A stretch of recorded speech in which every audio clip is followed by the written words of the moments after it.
Hello and welcome to another installment of Comparative Reasoning. I'm your host, Cedric Kennedy. And today is one of those, a lot happened days. And normally I would try to pick things out and I would talk about it.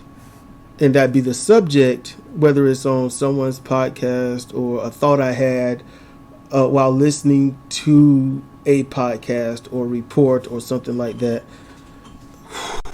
And I'm going to go ahead and click over to the other screen. I don't have it in me to even sound like I'm upbeat. I just can't even do it. I just don't feel right. So, here's the thing. Benjamin Dixon doing this podcast, he's talking about Michael Brooks. And Michael Brooks died, but I don't recall hearing anyone ever talk about him. I think I've heard the name a few times, but I think that was like so long ago. I don't hear anyone talk about him. And I'm sure the guy, as some reported that he had his own show and exceedingly popular, and he was very, I guess, leftist, whatever that is today. I don't know.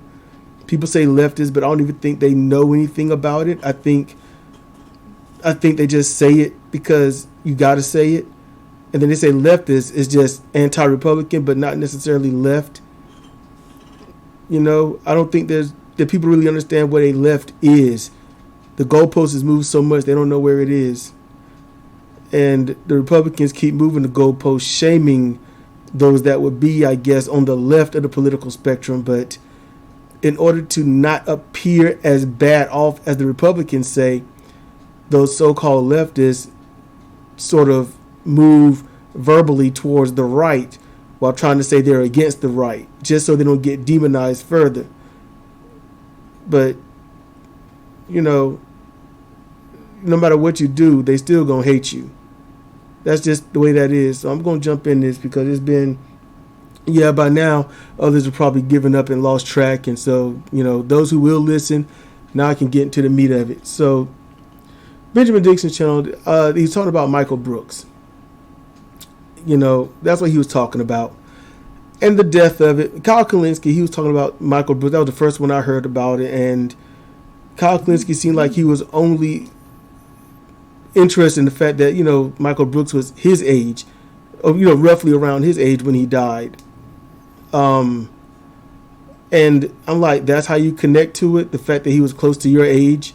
And I'm sure Kyle Kulinski knew way more about Michael Brooks than I could ever know, but, and that bled into other things because in the chat, what it is I've been around certain things probably way too much, and I just don't it saddens me to know that when someone dies, that's when all those memories and the accolades and all this greatness come out about them. But before that, they were just somebody there, taking up space almost. That's almost how it was. Like, oh, that's my buddy, that's my friend. We chill, we hang, And then when they're dead and gone, then all of a sudden, people need to be more like that person was. That person was so full of life. It was always a joy to be around, and they had such a great future, and they were so wonderful and so marvelous. I don't understand, and all this other stuff, and the same old cookie cutter words, and with such accolade, with such reverence. After a few days, maybe a couple of weeks, life returns to normal. No one speaks of that person too much. Nothing changes. If Michael Brooks was so amazing and so great, you wouldn't really forget what he was advocating for. Matter of fact, if he was so amazing and everyone is best to be like him, then you should be like him. Literally, obligation. When I say should, that's obligation because that's how people use it. Should means obligation, and that's also something else when someone in there is like, if you want to know more about him, you should look him up. And I'm like, why am I obligated to do that? Because that's just me asking that question. That's me like, are you thinking about what you're really saying? And I'm just like, I'm like, I don't like when others try to obligate me to do anything. And that's the area where I grew up in my life. And that's still going on today, but it's so water under the bridge. It's such a whatever mindset to it. Nobody even notices when people say it. No one notices it. And more important, what made me even acknowledge the word should and how people mean it, for them, is I looked at their faces when they would say it. And it's annoying because the look in their eyes, it was that, oh man, see I'm too beat up inside right now to even muster the anger. All I got is sadness, but it just pointed out to someone, you best get it done or else. I mean, they ain't gonna do nothing, but it's that look in their eye, and I'm like, why do they do that? And I didn't want to be like, oh, I'm the only one. No, so I watched various other people say it to other people, and I see that same look, and I'm like, oh my goodness, what is going on? Why is this happening? And then the ones that were not saying it because it was being said to them, they grew up and they started doing it. And I noticed that pattern quickly, and I'm like, how do you fight that? How do you fight that level of programming? I don't understand it. So because I question things, people don't like to be questioned. They don't like for what they say to be put under any level of scrutiny, so they get ticked off. So in the chat, what was going on was basically a whole bunch of people, well, not a whole bunch, like two people getting mad at me saying, I had an attitude, I had a problem, and I'm coming in there with all my crap, and I'm just sitting here like, man, I'm just asking these questions and, saying my thing. I'm not even, I'm just putting my commentary per se in on this because I know what's going to happen in 2 weeks. Nobody's going to give a damn, and it makes Michael Brooks' life and his death practically meaningless. And that's basically what I'm saying. It just makes it kind of meaningless. This guy was supposed to be so amazing and so leftist and so great and progressive and pioneering and leading and, doing all this. And then in 2 weeks, so what? We're back to the same old, same old. Nobody's going to do anything that would have actually put forth what Michael Brooks was actually advocating. Michael Brooks and others, they want the left to push forward and get these new ideals and things. But the truth is, nobody on the left is willing to stop being an island and become a continent. That's the problem. The fact that there are leftist islands in the first place. I guess I'll call a name out. The guy up there, David M., he was trying to figure out what I'm talking about, and I think he understands. Then he tried to lay into me, and I'm like, fine, dude. I really didn't have the care to fight back at all. I'm typing and doing my thing. I'm barely listening to Benjamin Dixon because I'm too busy typing and reading. But I can go back and listen to Benjamin Dixon. He did a good end to the opening stage before going to patrons about thanking everyone and stuff. And yeah, I believe him, and I know he's very sincere about that. He's extremely sincere. But you know what? Sincerity doesn't build anything. Sincerity doesn't help. Sincerity doesn't give back. You need to actually do something. And Benjamin Dixon, just like everyone else, is an island. The Young Turks, if this was Hawaii, he would be the big island. Secular Talk, he'd be that second island. And then you've got Benjamin Dixon and Tom Hartman and Ring of Fire and all that. They would be the small island. They'd be that small one. Then you've got people like me and, Sunny Secular Gen Xer and quite a few others We're just those tiny little scrub little islands that just stick up above the water. And they ain't but like maybe I don't know, 20 people on them, if there's anyone at all. And the Republicans, you want to do this politically, the Republicans are always united. They're always demonizing the left. They're always bringing things together for them to make sure the left doesn't win. They're never an island. You listen to their talk shows, and at points, they will talk about even the small channels. I remember that was the first thing that I heard. I mean, Rush Limbaugh talked about somebody who had like 50 subscribers back in the day. It was just 50 subscribers.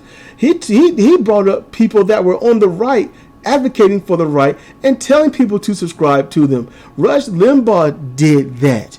Alex Jones did that. All these right-wing people did that just as much. And it was like amazing because the right-wing tiny channels that I kept stumbling onto because people were suggesting them, and I didn't realize what they were until they would say certain keywords. And I'm like, oh, not listen to this one. But they talked about Rush. They talked about all these others. And then I'll go listen to them. But that's how I found those people and then got away from them because they would say certain keywords that let me know to stay away from them. And they're unified. They're not islands. They're not away from each other. And the reason I used Hawaii is because it's all for the same course. It's all for the same thing. It's all for the same end results. But the truth is, you're not united. So if a wave comes in and it slams into that island chain, it's going to mess up those individual islands, and they don't stand too much of a chance. If a massive wave comes, a massive tsunami, they aren't going to stand much of a chance. But if they were united, depending upon how the topography goes for the beach line areas, they could fight easily. There'd be more room for people to run to, higher ground to get to. There would be lookouts. It'd be a united front. But now we're just separated.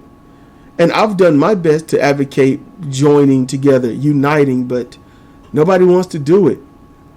You know, I mean, Dusty Smith is progressive talk, but he won't bring up anybody unless they're already popular. Young Turks, secular talk, they don't bring up anyone else unless they are super popular. The only ones that actually get talked about are the ones that have actually made it. And if you really want to unite the left, if you really want progressive ideas to win, then progressive channels actually got to join together. You might not like all their rhetoric. You might not like how they come across. But you know what? If you're not united, then you're divided. And if you're divided, that's when you can get picked off easily in any fight. And that's why this ain't even a fight. It's more like we got to tell everyone the right is wrong, and the right is together saying we're better, and the left sucks. There's nothing to help. And there's actually way more people on the left than the right. But since the left isn't unified, the right has a bullhorn, and the left is drowned out with the same audience, the same people, not branching out, not listening to anyone else. We can join the progressive army, but then what? Then what? Where are the solutions? Where are they? Where are the solutions? Holla at me. Where's Benjamin Dixon with tangible, possible solutions, no matter how tiny? Where are they? I'm giving them to you. Ain't nobody giving me money. You know, Progressive Talk Live featuring, hosting Dusty Smith. You know, Codcast, I mean, he's got a massive audience. And he's like, the left needs to join together and fight, but he won't mention any other channel unless that channel's already popular. You know, if you're only going to talk about massively popular channels and not help the little guy, then you are literally no different than any other capitalist. The very thing that you say is the destruction of the country. The very thing you say is actually hurting everyone. Capitalism. But yet you're doing it because you don't want to share your audience. You don't want to share the love. You don't want to lose money. So therefore, you by default are being no different than anybody else that's sitting there being a grifter. Because you will say whatever you want to say to get people to listen to you on your soapbox without you offering any help. You know what? The best person doing any kind of solutions is Dusty Smith. You know, someone that's not me. Dusty Smith, his whole thing is name and shame. He does it very well. You know, he does an amazing, awesome job. He gets it, name and shame, because that's one grand way to win, but that's just one battlefront on winning. You need multiple fronts. The right wing have multiple negative fronts to destroy anyone, to help anyone. So we need that. We need to be a united front. You know, I'm not doing this to make the money. If I was, I'd have went up and done, I'd have paid TubeBuddy. I would have gone and grifted on other channels. I would have probably just made a right-wing channel myself somewhere and spoke almost the opposite of everything that I'm saying, and the right wing would have came to me. Especially being a black person talking bad about, you know, the left. Oh yeah, they would have loved that. Because they only care to hurt people. The proof is in the pudding. It is. They gather to those that talk about hurting other people. Individually, we talk about helping people, but unifiedly, we have no voice. And since we have no voice, we don't have a way. And then you've got those that just don't want you to say anything bad about someone on the left, no matter what, like AOC. Think about it. She's not paying it back. When you are progressive, you know what you need to do? You know what you need to do? You need to advocate for other progressives.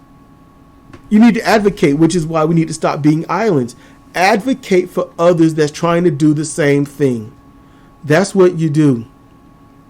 The greatest cancel culture is the left wing against the left wing. That's really the truth. You know, it's actually pre-cancel culture.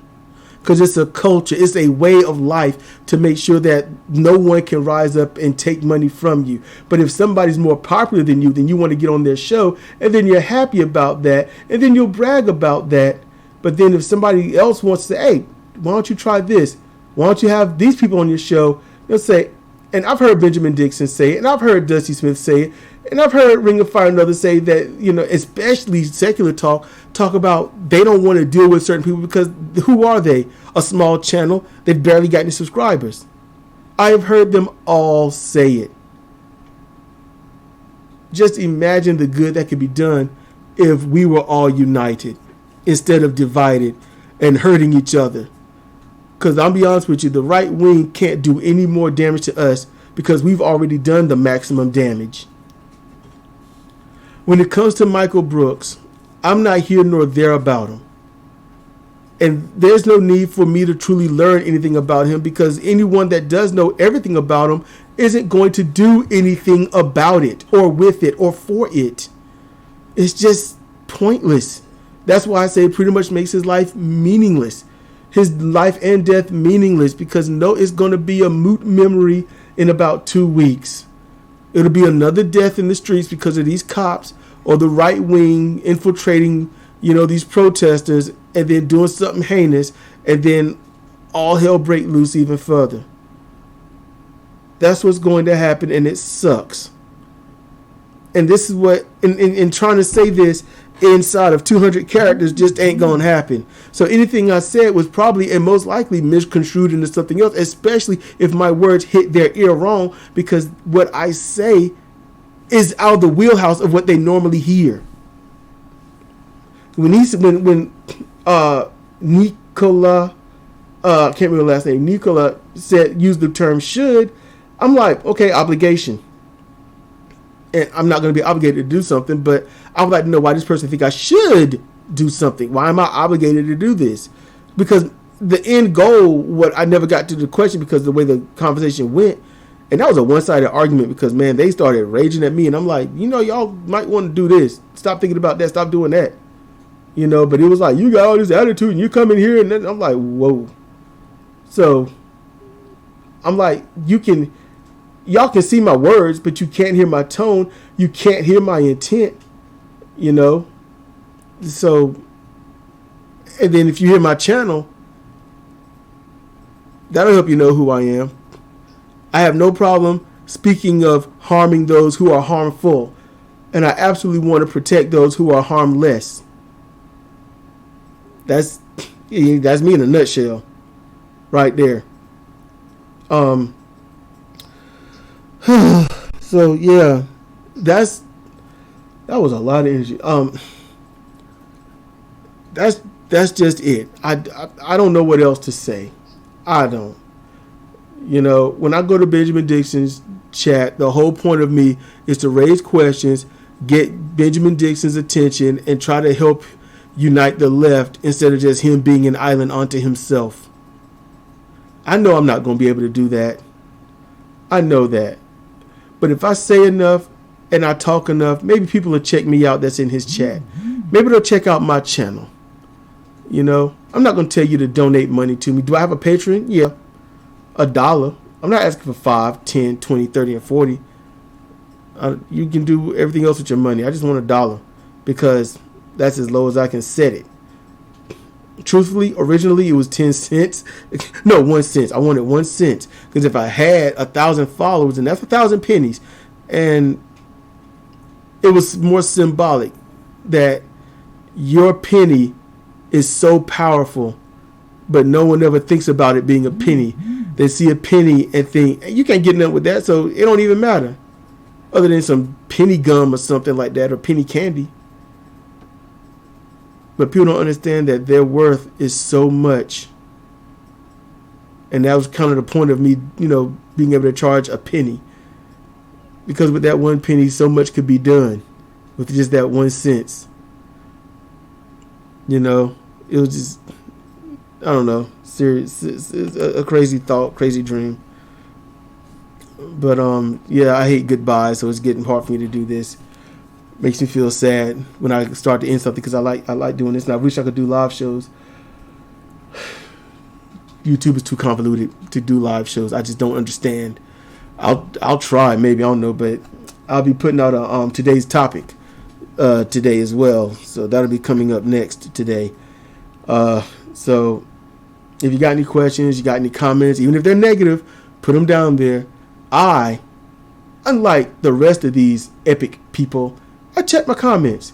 Now, if it was like 1 billion comments down there, now I'm going to probably just stick to the top ones, or I'll skim through them and see who's saying something decent and stuff, and then I might comment on something. Who knows? But right now, it's controllable. It's controllable. Anyway, I want to tell you that I appreciate anyone that has listened this far. And if I didn't go over everything, and if I misspoke on something, my pre-apologies. But yeah, going to a chat and speaking the way I do is going to rub people the wrong way. That's the worst thing I can do, is try to help people. But I pissed them off, and I didn't even say anything to them directly in the beginning. I was talking about Michael Brooks and my thoughts about him. And that set people off. And then, yeah, that's how that went. The chat should still be up there if y'all want to check out Benjamin Dixon's last one. You can see it. It's all good, So, this has been Cedric Kennedy for Comparative Reasoning. Seriously, thank you for listening.